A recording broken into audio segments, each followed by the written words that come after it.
Gracias a todos los que nos escuchan y nos ven. Bienvenidos al tercer episodio de Bugging AI. Hoy tenemos un tema sumamente interesante y vital cuando empezamos a hablar de inteligencia artificial. El oro invisible. ¿Por qué tu estrategia de datos es todo? Y realmente tenemos un invitado nuevo en el programa. Primero, darle la bienvenida a Vladimir, que nos acompaña en el episodio de hoy. Y René Ramos, nuestro Head of Data, con quien vamos a estar compartiendo acerca de temas sumamente importantes relacionados a data. Hay algunas preguntas que queremos hacernos en el episodio de hoy y que buscaríamos contestar en las diferentes secciones que abordaremos. La primera, ¿por qué la mayoría de las compañías fracasan en su estrategia de data? Segundo, ¿qué brechas organizacionales y tecnológicas generan cementerios de datos en lugar de activos estratégicos que nos ayuden a poder generar impacto en nuestra organización? Y la tercera pregunta es cómo avanzar de manera concreta. No perdernos en temáticas o en teorías que no agregan valor, sino con puntos reales, estratégicos y que hemos comprobado con nuestros clientes que nos permite poder avanzar en una estrategia de datos. Así que suscríbanse, síganos en nuestros canales oficiales y bienvenidos a este tercer episodio de The Bugging AI.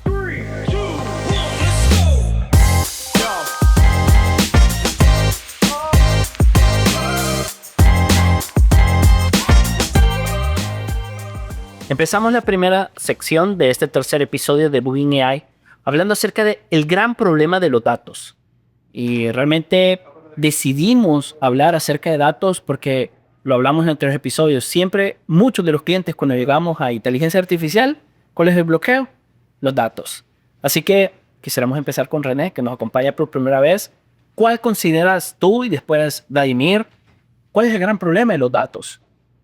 Creo que uno de los grandes retos es muchas veces no empiezan a alojar los datos que son útiles porque no supieron por dónde comenzar, o muchas veces también alojan datos y no saben cómo utilizarlos, o quiere implementar un sistema de inteligencia artificial y se dan cuenta de que sus datos no responden las preguntas que ellos quisieran que una inteligencia artificial respondiera.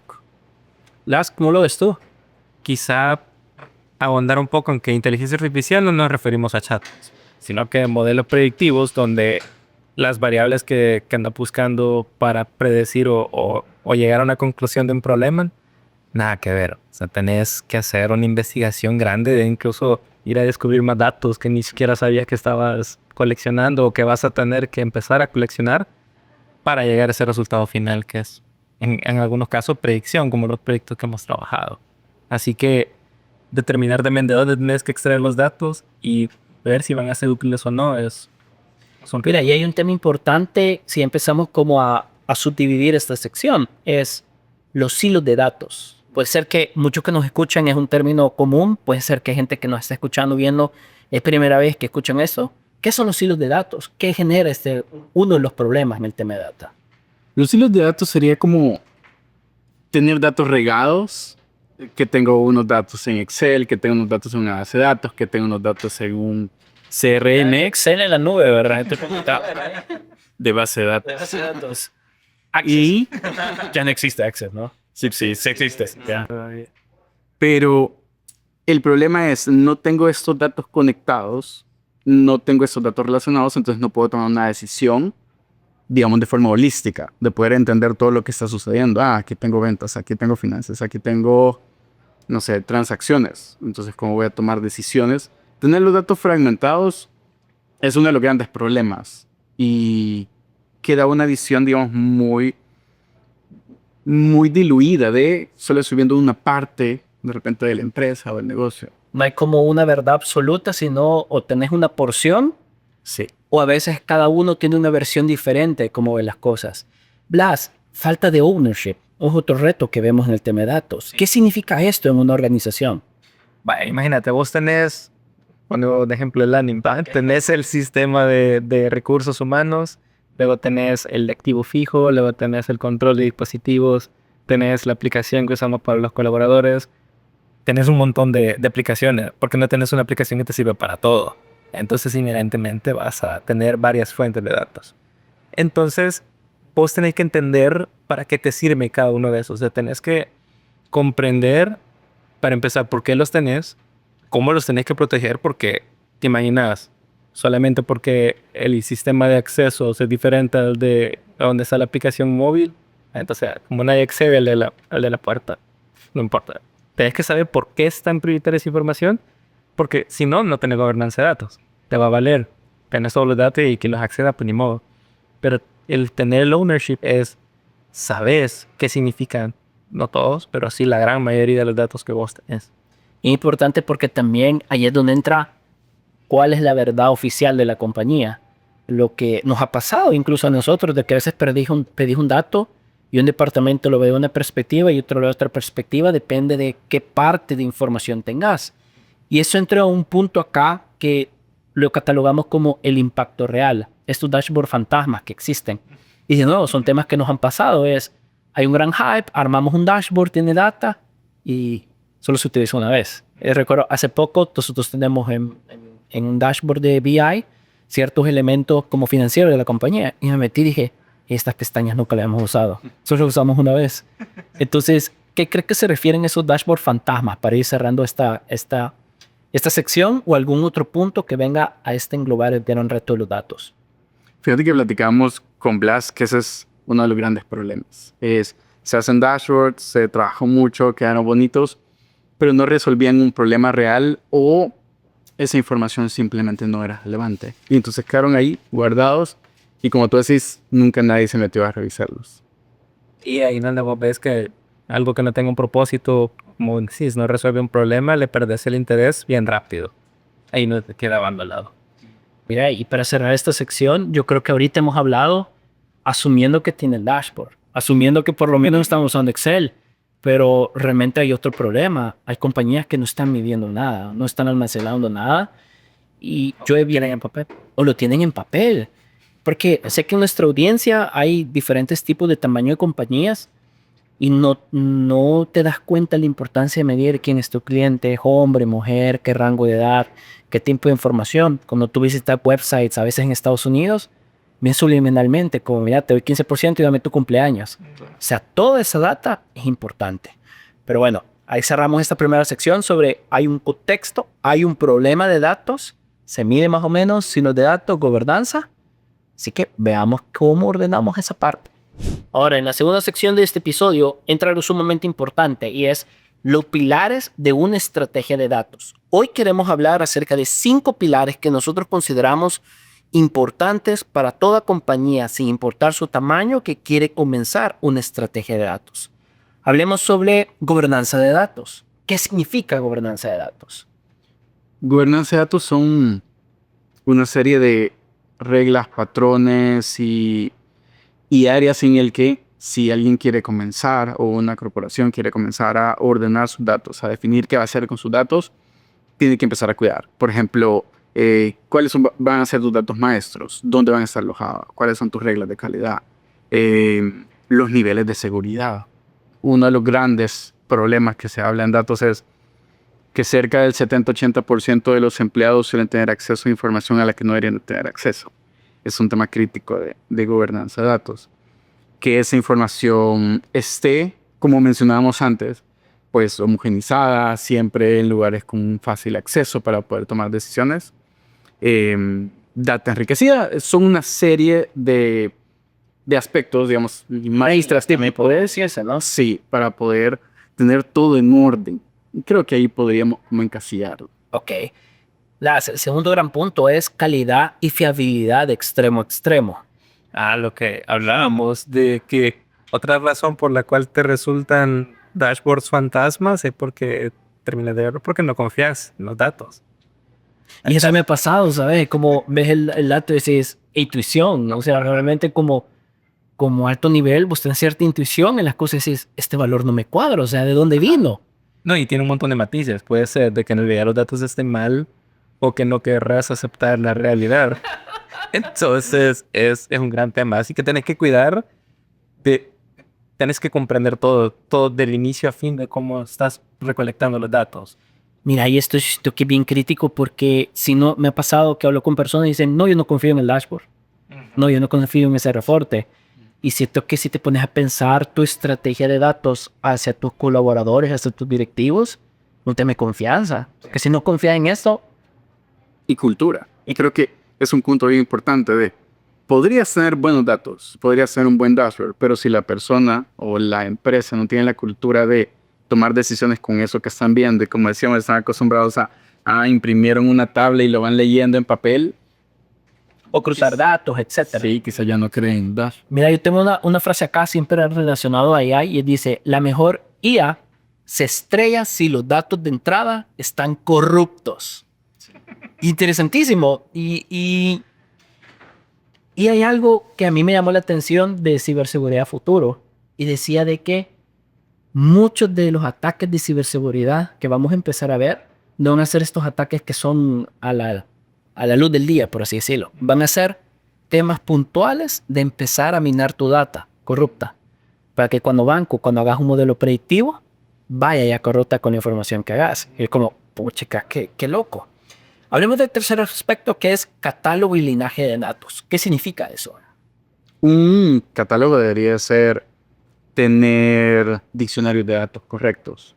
Por ejemplo, si yo trabajé en una estructura de datos y luego en el momento se lo voy a pasar a Blas, que eso esté lo más legible posible, de que se pueda entender, que sea intuitivo, que sepa de dónde viene. ¿Es un documento que se crea o cómo definís ese? Debería ser un documento, sí, hay formatos, digamos, de documentación. Hay una metodología que se llama como CRIS, que es cómo deberías de tú documentar esta tabla significa tal cosa, este campo significa tal cosa, y tener el contexto para tomar decisiones. Lo que mencionabas nos ha pasado de querés entrenar un modelo de inteligencia artificial, corres de los mejores modelos y de repente esos datos no funcionaban. Y el modelo batallando y simplemente no funcionó porque los datos son malos, por ejemplo. Súper.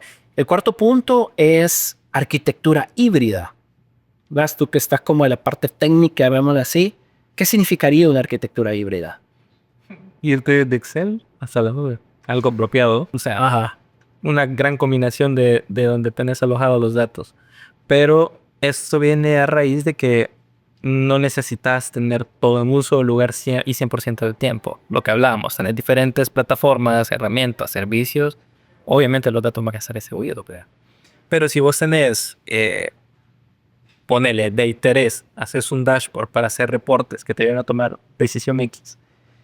Tenés la fuente de datos A, que puede ser en local, tu base de datos on-premise, y otro una transaccional, que sea alguna plataforma, algún sistema que vos tengas. La triangulación de esos datos, ya puedes decir que tenés una arquitectura híbrida, entre algo que ya lo consideras un lake, un warehouse, o algo que sea sumamente transaccional. Y eso que acabas de mencionar llega a un punto interesante y lo tengo acá. Dice, el equilibrio entre velocidad y volumen. Data warehouse para reporting, data lake para exploración.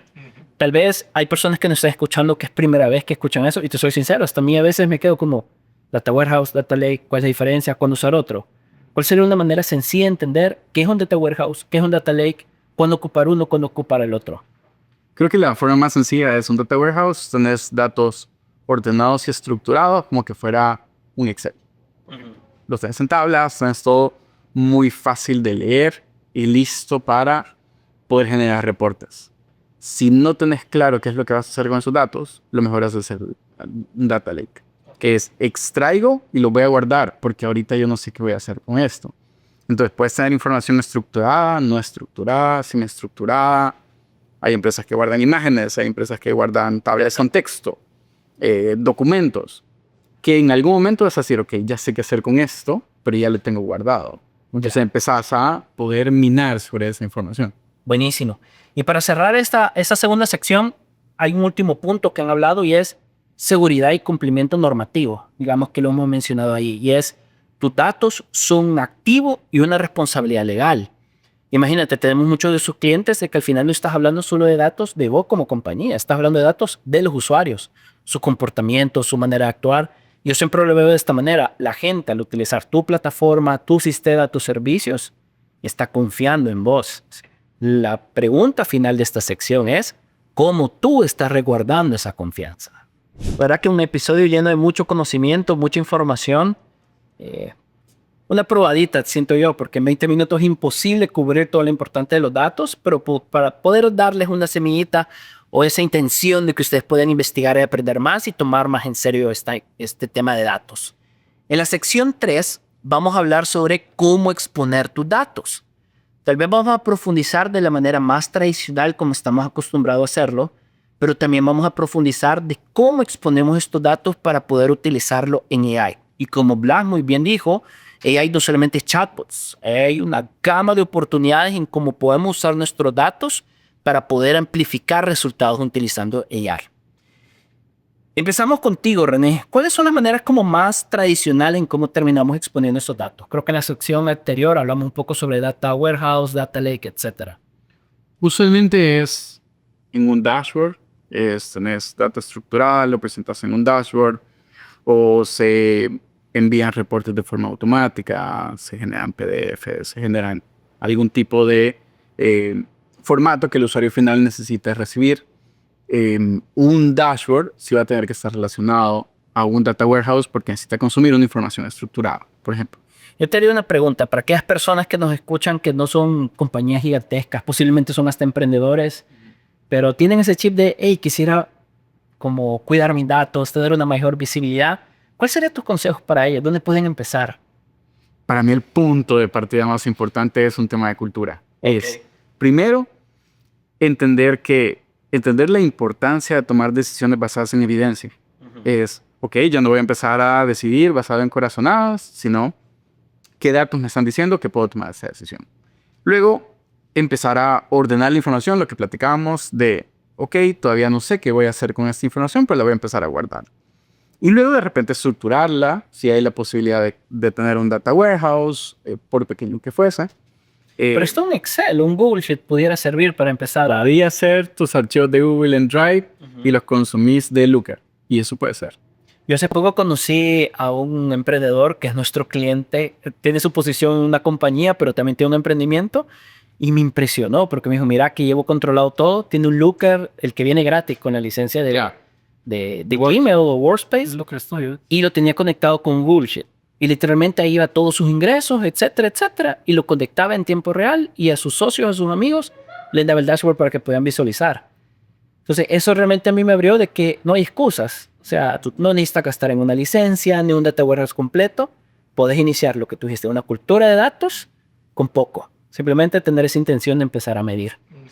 Blas, digamos que aquí hemos hablado lo tradicional, lo que posiblemente las personas conocen. Pero en el meollo del episodio de hoy es cómo realmente esto nos termina afectando positivo o negativamente en inteligencia artificial. ¿Cómo exponemos estos datos a inteligencia artificial? Ya, fíjate que ayer creo que fue que tuvimos una sesión donde hablamos de ese aspecto en el que querés conectar, ya sé que dijimos que no son solo chatbots, pero este era un chatbot. Y querían que respondiera preguntas relacionadas a datos que están en una base de datos. Pero esta base de datos no está expuesta. Entonces me dijeron, ¿cómo podemos hacer para que el chatbot pueda responder con la información que tenemos ahí? Hay que crear una API. Hay que crear una interfaz que le permita hablar el chatbot con la base de datos. Entonces vos puedes exponerla con conexión directa a la base de datos, cosas que sean de verdad ñañaras, porque tiene que crear queries en tráfico, cosa que tiene que estar protegida, pero está haciendo consultas directas a la base de datos. Probablemente no sea lo mejor con inteligencia artificial, pero sí mediante APIs como una API REST o un GraphQL, donde vos podás como predefinir escenarios o datos que querés obtener, por ejemplo, información de productos, crear una orden nueva y ese tipo de cosas. Entonces vos les expones como mecanismos que ya tienen sus buenas prácticas de seguridad, credenciales, más allá de un usuario y contraseña, como suele ser con la base de datos. Pero lo principal es como tipo un Data as a Service, donde disponibilizas una API. Y ahí quisiera profundizar. Es un término bien importante. Data as a Service. Siempre es como está el SaaS, pero aquí estamos hablando de Data as a Service. O sea, ¿cómo funciona eso al final del día? O sea, si lo hablamos en una estructura, que hay acá, que hay en medio y cuál es el fin. Vale. Quizás tomando los más comunes. Software as a Service, lo que das como servicio es software. Ajá. Data as a Service, lo que das como servicio es data. Tiene un montón de matices e industrias, pero vos podés, por ejemplo, hay compañías que te venden bases de datos de usuarios.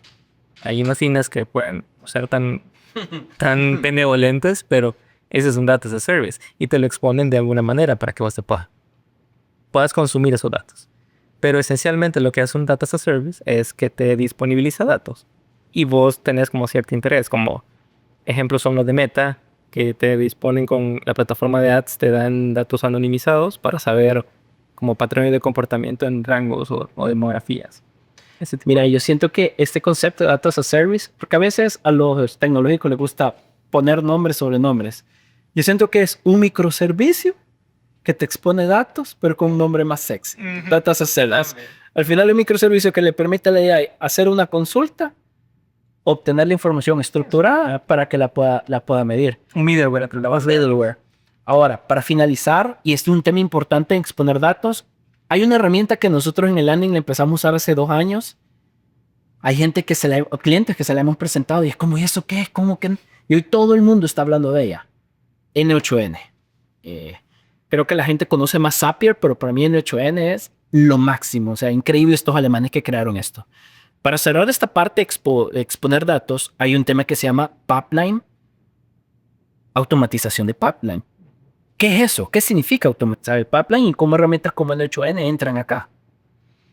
La forma fácil creo que es, ya lo mencionaba Blas, es, ok, tengo información, necesito exponerla, entonces es poder automatizar que voy a extraer esa información, algún tipo de procesamiento o limpieza de esos datos que se puede hacer con N8N, que son los famosos procesos de ETL, y si los quiero alojar, por ejemplo, en Drive o en un Data Warehouse, o los quiero mandar directamente a un dashboard, por ejemplo. Entonces, todo eso se puede automatizar. Como hacer un ETL no code. Totalmente, Ajá. sí. Entonces, agarro la información, la consumo de una API, la consumo de una base de datos, la limpio de ser necesario o la mando. O hasta scrapping puedes hacer en N8N. Es increíble, la verdad. Yo creo que todos los que nos están escuchando que quieran explorar, siento yo, o hacer sus pininos, llamémosle así, en extracción de datos y desde pequeño, lo que tú mencionaste es como agarrar información y después insertarla en Google Sheet. N8N tiene versión gratuita, no nos están pagando, ojalá nos patrocinaran, pero realmente es una herramienta muy útil. Sea esto. Para cerrar esta sección, Blas, ¿algún comentario final? No, solamente que, en serio, N8N es una gran cosa. Es quizás como retomando la explicación de lo que es si esto ocurre, hace esto. Esto es, o sea, y literalmente esto y esto son cualquier cosa. Ocurre un evento cada vez que te llenen un formulario, cada vez que te caiga un correo, o cada 10 minutos, cada hora. Cualquier evento, algo que te la acción, los datos que querrás obtener desde donde sea, siempre y cuando tenga una API, de nuevo, disponibilizando datos, y haces acciones. Como agarrar el desorden, transformarlo, ordenarlo. Interesante porque lo puedes ver de diferentes esquemas, desde algo súper sencillo como Google Sheet hasta algo más avanzado como ya utilizar BigQuery en extraer datos. Justo. Excelente. Bueno, exponer datos. Tómenlo en cuenta, diferentes aspectos. Hemos hablado de Data Warehouse, exposición de datos, temas relacionados de Data as a Service y por último, ese flujo de automatización para poder exponer los datos en diferentes fuentes, entre una de ellas inteligencia artificial. Creo que la sección anterior y esa sección 4 son de mis secciones favoritas del episodio de hoy.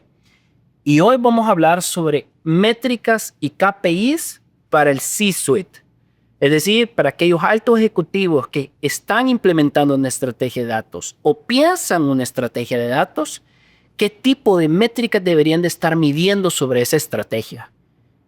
Y voy a ser sincero, mientras estábamos preparando este episodio, me hizo pensar realmente de qué tanto medimos esto en la compañía. Creo que hay un punto de acción que tenemos que mejorar. Y hablemos de esta primera métrica, Adoption Rate. ¿Qué significa Adoption Rate en una estrategia de datos? Sería la cantidad de personas y de acciones que se están o decisiones que se están tomando a partir de los datos. Es, ok, yo quiero que esto se empiece a medir, que se empiecen a tomar decisiones, que los KPIs empiecen a hacerse basados en esta información. ¿Qué porcentaje de eso sí estoy cumpliendo? Porque si es bajo, simplemente quedó ahí la estrategia, alguien la diseñó, está en un documento y nadie hizo caso. Yo siempre he tenido una frase que usaba al inicio del landing, por esto casi no lo ocupo, pero es, si no se mide, no sirve. Y creo que esto es eso exactamente. Voy a crear una estrategia de datos.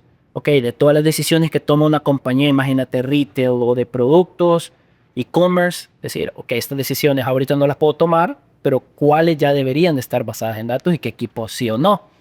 Hay otra métrica súper poderosa que es para meter presión a los equipos de data y técnicos y es Time to Insight.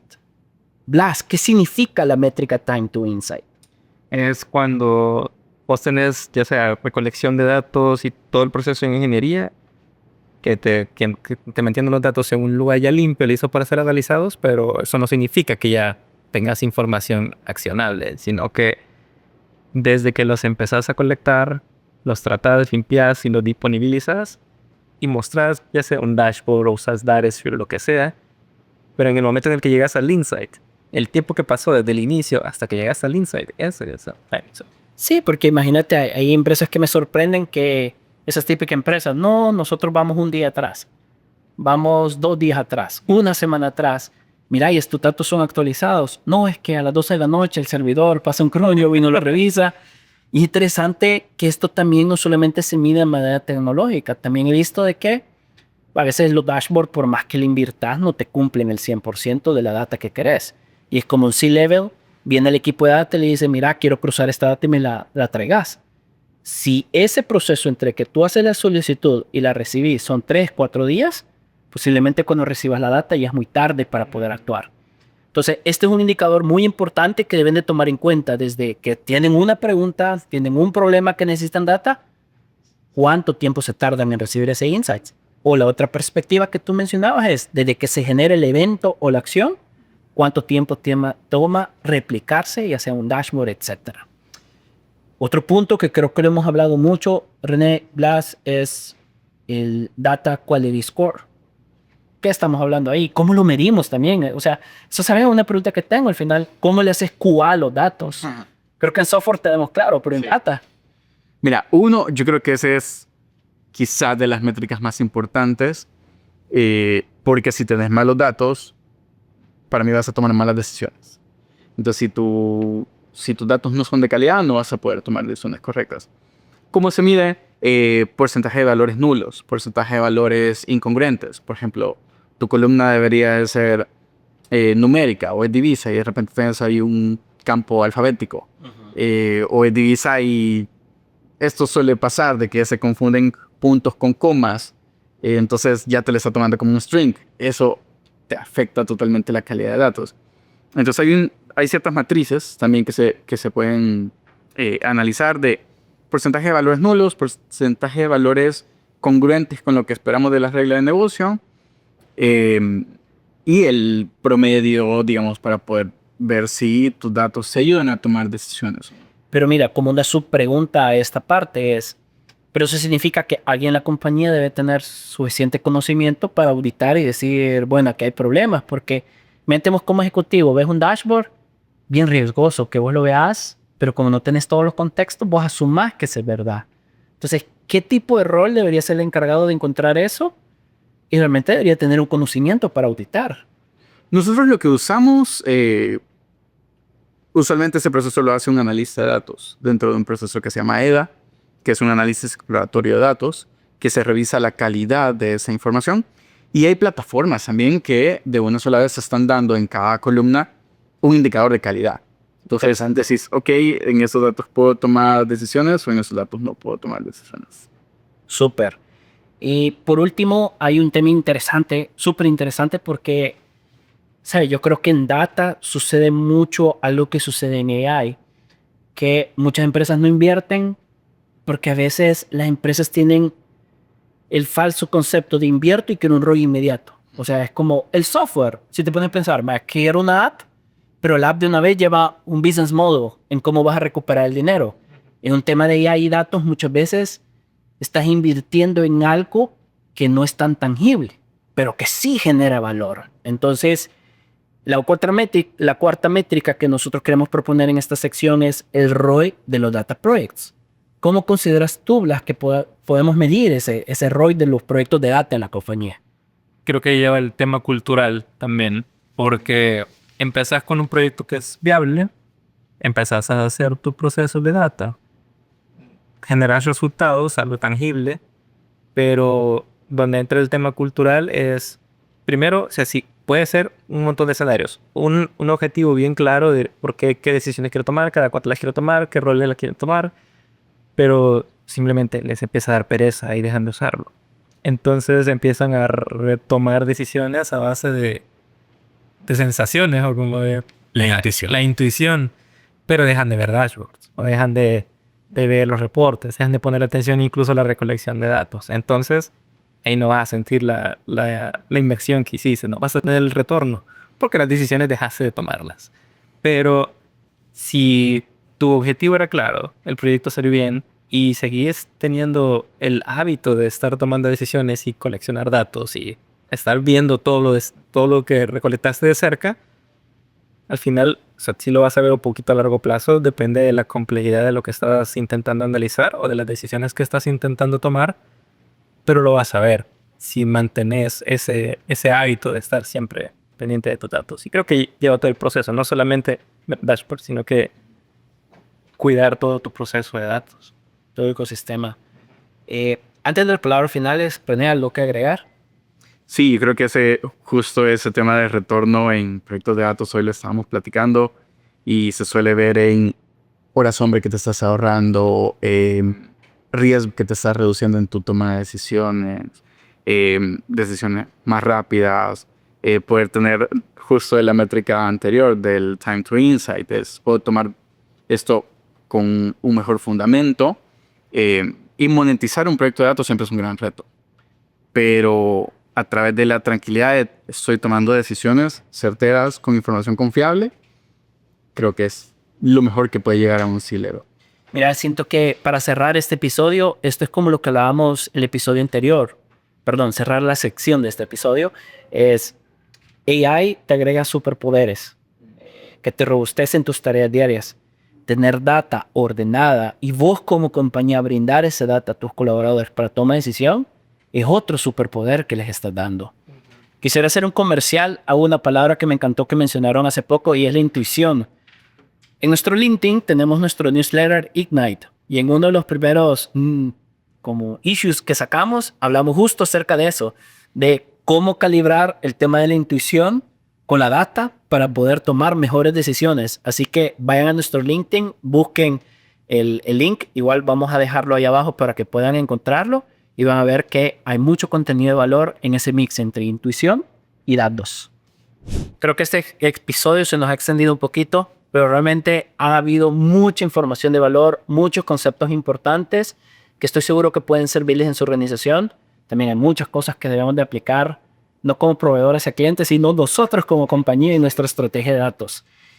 Yo creo que hay una frase importante que yo anoté acá y es: la verdadera transformación digital empieza cuando pasas de almacenar datos a gobernarlos. Y voy a dar mis comentarios finales y luego les voy a abrir el espacio. Yo he podido ver cómo equipos de trabajo que he tenido la oportunidad de trabajar, cuando le provees el tema de los datos, se vuelven más eficientes en su toma de decisión. Un proyecto donde había un concepto bastante importante de growth. Y la meta que se tenía era crecer doble dígito month over month. Eso significa que el mínimo de crecimiento en todos sus unit economics era de 10%. Suena poco, pero créeme que es difícil. Es súper difícil ir logrando ese crecimiento sostenido. Y algo que yo noté que ayudaba un montón era poder analizar los datos. Es poder decir, ok, ¿qué fue lo que vendimos en ese mismo mes, en esa misma semana? El año pasado, hace 2 años, cuál es el contexto y brindar esa información de que cualquiera de los tomadores de decisión pudieran tomarla, generaba estrategias mucho más eficientes. Entonces, tú notas cuando una empresa está improvisando y cuando una empresa realmente está utilizando datos para tomar decisión. Y mi comentario final del episodio de hoy es: también a veces hay que tomar riesgos, porque hay decisiones, y nos pasaba en este proyecto donde tú podías tener la mejor estrategia de datos, pero había un nuevo producto, por ejemplo. Y ese nuevo producto no había ningún dato que te dijera vas a venderlo o no. Y tomabas el riesgo. Pero que era interesante, medías todos los datos luego de ese riesgo para entender cómo te puede servir por los demás. Y así mismo en el tema de AI, he podido ver proyectos súper exitosos grandes gracias a la inversión y estrategia de datos, pero proyectos que quedan estancados por meses porque tienen que haber una regresión a arreglar el tema de datos. Así que cualquiera que quiera meterse en AI tiene que priorizar su inversión en datos hoy. Chicos, ¿cuáles son sus comentarios finales del episodio de hoy? Yo creo que la forma más fácil de lo que preguntabas en algún momento, ok, ¿por dónde comienzo? Es ese tema de la teoría de madurez de Analytics, que lo habían platicado en un episodio anterior. Y es Teoría de madurez de de Analytics. Y tenés 4 etapas: tu etapa de analítica descriptiva, tu etapa de analítica de diagnóstico, tu etapa de analítica predictiva y tu etapa de analítica prescriptiva. Prescriptiva es inteligencia artificial, solo se puede lograr con inteligencia artificial. Pero para llegar ahí, que es lo que tú decías, tenés que haber pasado por las otras etapas. Primero tenés que poder tener alojados tus datos que vas a analizar, luego poder hacer descripciones sobre tus datos. Bueno, estoy vendiendo tanto, estoy facturando tanto, está sucediendo esto. Luego poder empezar a diagnosticar, ok, esta métrica que obtuve es buena o mala, basada en mi histórico, cómo está. Luego poder empezar a predecir. Y por último, ya inteligencia artificial prescriptiva es, hay un sistema que me dice a mí cómo llegar a mis objetivos. Entonces, el punto de partida es dónde estoy parado, dónde está mi organización, tengo datos, estoy empezando a hacer descripciones o hacia dónde quiero llegar. Buenísimo. No, interesante, la verdad que es un buen punto de hacer un análisis de decir, ok, ¿dónde estoy hoy en ese roadmap? Porque no puedo llegar acá si ni siquiera he empezado con los anteriores. Blas. Una sola frase. Sin estrategia de datos, IA es un experimento bien costoso. Sí. Y dolor de cabeza, hasta te puedes desenamorar de la inteligencia artificial. Sí. Lo que hablábamos en algún episodio de que te llega hasta frustrar de que esto no está funcionando y es porque tengo que retroceder algunos pasos antes. Así que puede ser costoso. Buena frase. Bueno, gracias. La verdad que ha sido un episodio que he disfrutado un montón, que hemos aprendido bastante. Gracias, René. Gracias, Blas, nuevamente. Y gracias a todos ustedes por escucharnos y vernos en un episodio más de Debugging AI. No olviden de suscribirse, de darle clic a la campanita y estar pendiente de nuestras redes para los siguientes episodios. Nos vemos en el siguiente.